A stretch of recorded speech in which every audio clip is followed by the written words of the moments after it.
Bonjour les mamans, je suis très heureuse de vous retrouver encore pour une nouvelle vidéo.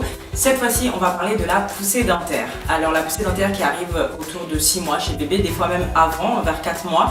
Et chez certains parents, notamment moi, c'est terrible. Des fois on est face à ça, on est complètement désemparés. Donc je vais revenir un peu sur qu'est-ce que la poussée dentaire, quels sont les symptômes et comment soulager bébé avec des petites astuces, des petits conseils. Voilà, c'est parti.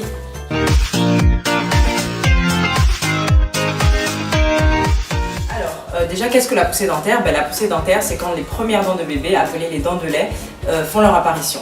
Et bien sûr, on est un peu désemparé face à ça parce que bébé, il a mal et on ne sait pas trop comment réagir.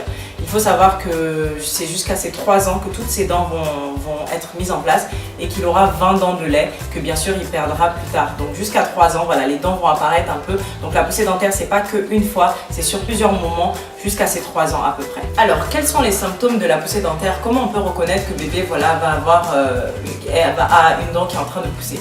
Alors il y a plusieurs symptômes et bien sûr ces symptômes varient d'un enfant à l'autre. Votre enfant peut avoir un symptôme ou deux ou même plusieurs, mais voilà, il y en a quelques-uns qu'on a recensés même dans le magazine et que je vais vous rappeler. Donc, alors déjà l'irritabilité, bébé peut être très énervé, très grincheux, là ça peut être un des signes. Les gencives gonflées et rouges, donc vous allez observer voilà, les gencives complètement vraiment rouges, vraiment foncées, vous allez voir, et enflées bien sûr. Ça peut être aussi la diarrhée, vous allez voir bébé, voilà c'est vraiment la diarrhée, accompagnée de fesses rouges ou irritées. Moi mon fils il avait les fesses rouges et la diarrhée à chaque fois qu'il me faisait une poussée dentaire. Vous allez voir bébé, des fois vous allez le voir en train de mâchouiller quelque chose ou essayer de mordre quelque chose, c'est un autre signe de l'arrivée d'une dent. Ça peut être aussi la salivation abondante, vous allez voir bébé qui a tout le temps voilà, de la salive, il bave, ça dégouline. Mais en fait ça c'est parce que c'est pour que la bouche reste hydratée. Bébé peut aussi avoir de la fièvre, donc il faut surveiller aussi sa température. Et puis, ou bien une perte d'appétit.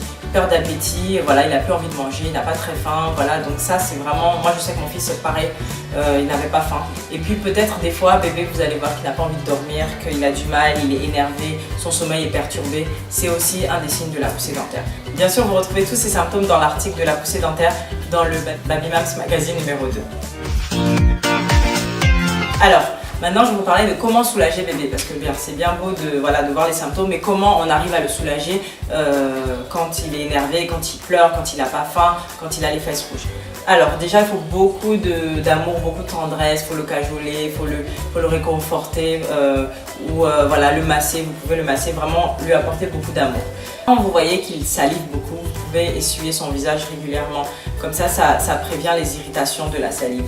Vous pouvez aussi lui proposer un anneau de dentition. Moi je sais que j'avais acheté un anneau réfrigéré, c'est-à-dire que je le mettais au congélateur et en fait après quand mon fils le prenait, voilà, ça soulageait parce que le froid soulage la douleur, donc anesthésie un peu la douleur. Donc quand vous avez, si vous pouvez acheter des petits anneaux, voilà, vous pouvez mettre.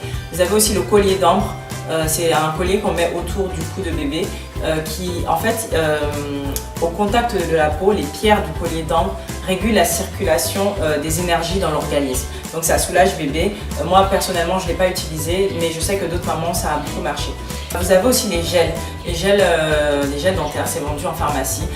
Bien sûr lavez-vous bien les doigts avant et vous passez le gel voilà, sur les gencives enflées. Ça soulage. Moi je sais que mon fils il adorait ça parce que ça le soulageait vraiment. Vous avez aussi les formules homéopathiques, des petites capsules que vous donnez à bébé qui avale et ça anesthésie aussi un peu, ça le soulage également. Et puis au niveau des plats, essayez de lui donner des plats froids, des compotes, des yaourts qui permettent voilà, que le froid, comme je disais tout à l'heure par rapport à l'anneau de dentition qui est froid, le froid permet d'aider de soulager bébé au niveau de la douleur.